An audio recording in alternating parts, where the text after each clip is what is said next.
Hello, hello. We are in episode 6 of the New York City Wrestling series. This is the episode where we got to get our roster in line. So far in the series, we have saw Sal Demio and the Demio family really kind of run roughshod over the company, and Sal Demio is now our reigning New York City Wrestling Empire champion.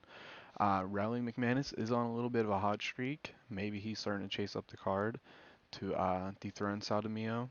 Brutus Milano and Freedom Eagle have joined up with Hawkeye Calhoun, kind of defending New York City Wrestling versus the Dumia family. Mass Stranger is just a stud mid-card champion. Tennessee William in between storylines, but picking on the Casey brothers is like a faux pas. And then we have the LA Stars and the boys from Yukon in a bitter tag rivalry. So let's get right to it, and then let's go over our show today. So we can go over the D-Day part at the end. So as discussed, we have till at the end of this episode to cut our roster down to below 18 people, if in case we want to sign some people. Um, so you'll be seeing a lot of different angles tonight to kind of write those off. We had Tennessee William and Richie Riggins defeating the Casey brothers, with Tennessee William pinning Chuck Casey with Devil's Crossroad. Tennessee William again carrying those below him to a solid performance. And what happened next is Tennessee William and Richie Riggins kind of just getting the Casey brothers out of here. They're just beating them down. It's our way of writing off the as to why or what we'll go over at the end when I go through and actually physically do it. Following up next here, we had the New York Doll put his career on the line to face Mass Stranger for his New York City Wrestling Tri-State Regional title. We'll go over that in a little bit. Next up, we had a bout with decent action, subpar wrestling, where the Mio Hit Squad defeated Brutus Milano and Hawkeye Calhoun after Supermassive Destroyer pinned Hawkeye Calhoun with a choke bomb. During the match, we had Brutus Milano turn on Hawkeye. So we kind of hit the Russo swerve here, where we were teasing Machine Gun Marino to turn face, but in fact we actually turned Brutus Milano heel. Um, and we'll hopefully delve into that the deeper our series goes, um, and explain more behind that from his character perspective. Following that, we had Mass Stranger defeating the New York Doll, making defense number 9 of his Tri-State Regional title. And now that he defeated New York Doll's career is on the line. New York Doll will be leaving the company. He is cut as well. Following that, we had the LA Stars win over the Yukon, boys from Yukon winning the New York City Wrestling Tag Team titles. So we had the boys from Yukon have our 5-6 month reign here, but losing to the LA Stars. And hopefully we see the LA Stars performance start to pick up in response to a little bit of a push here, as I'm going to need some baby faces overall. Definitely we just turned Brutus Milano. He was one of our upper mid-card baby faces. Um, so we'll have to see if we can get the boys from LA over here pretty well. Following that, we started off a little thing with Riley McManus going over a promo, but Denny King interrupting him. Denny King plays a wild card character, all like a Brian Pillman mid 90s, I guess, but not as good.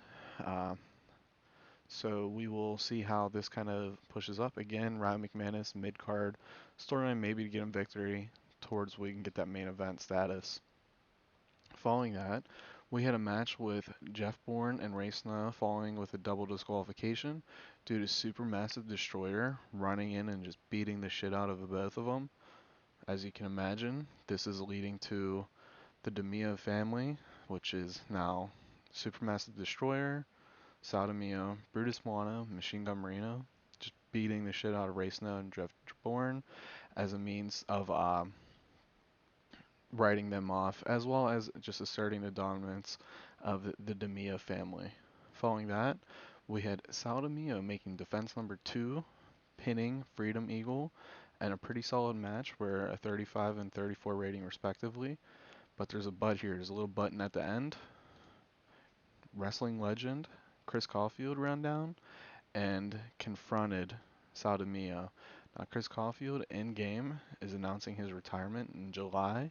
He is a tri-state area legend, so having him confront Sal Demio, you can imagine where I'm going with it. But in storyline, it makes sense that, the New York City Wrestling Empire Championship was one title that's always escaped his career. So he wants to go out with his best foot forward. Um, Pretty happy with this show. Consistent across the board. Lowest thing was a 31. The highest was that thing at the end with a 55, and as long as it's a Tennessee William bid as well. But again, we're just depending and leading into our stars, or those who will be our stars, and hopefully we will develop more into um, better ratings as our core stars, Mass Stranger, Tennessee William, I already said Mass Stranger, Tennessee William, Sodomia get more popular, Riley McManus. As they get more popular, the more over they get, the better ratings will get. Definitely with this product type of running 60-40, 40-60. And as you can see, they're not the best in ring.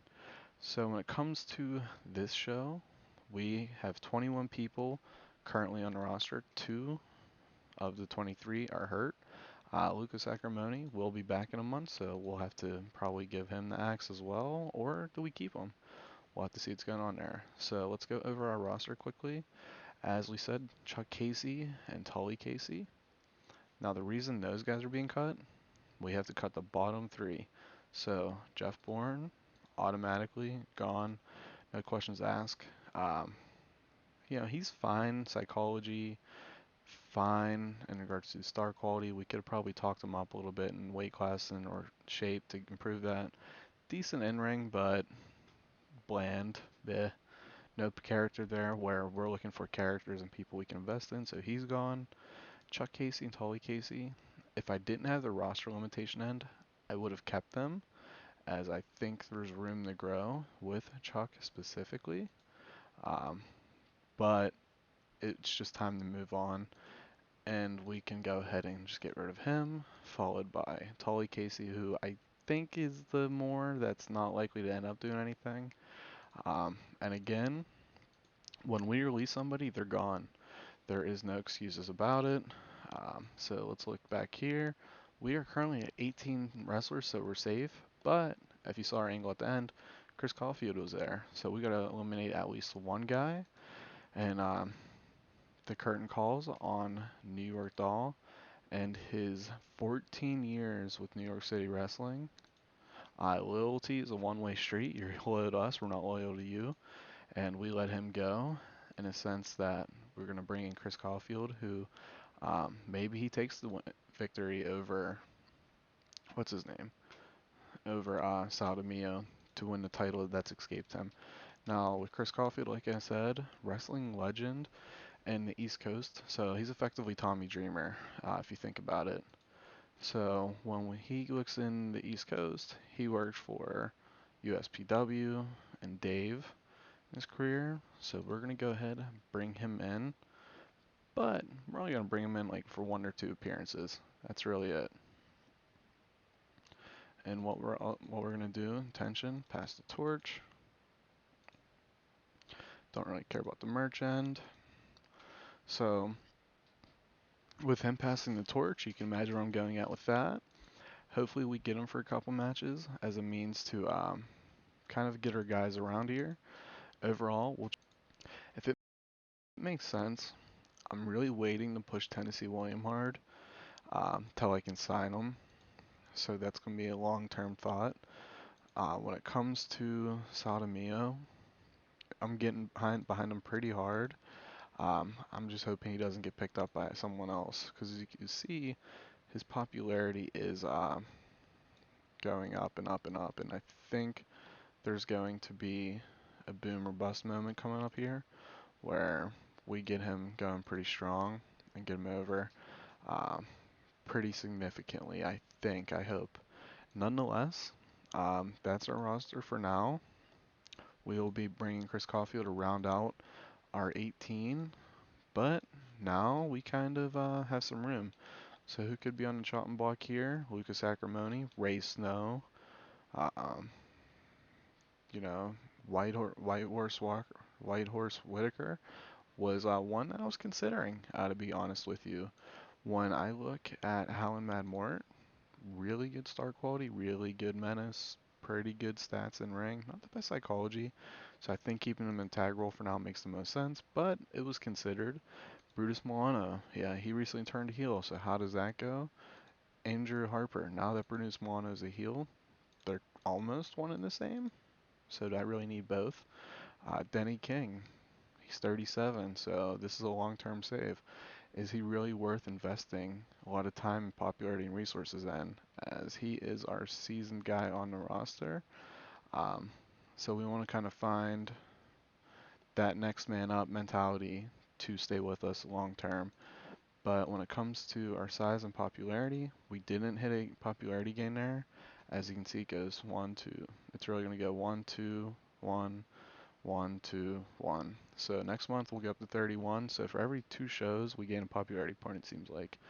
Now, if the game world gets a little bit better, maybe I lower the ticket prices down to start boosting that popularity. But I don't want to hurt our finances too hard. Um, quick look here, and you can see the Tri-State Regional title is starting to come up on the Empire title. The King of New York has the most prestige, and then our tag titles are pretty strong as well. So we'll have to see what's going on with New York City Wrestling in our second half of 2020 and see how the signing of Chris Caulfield or if there's others coming up. Because like I said, we have about 2 or 3 guys that I could justify cutting for those. So thank you for watching, and see you guys next time.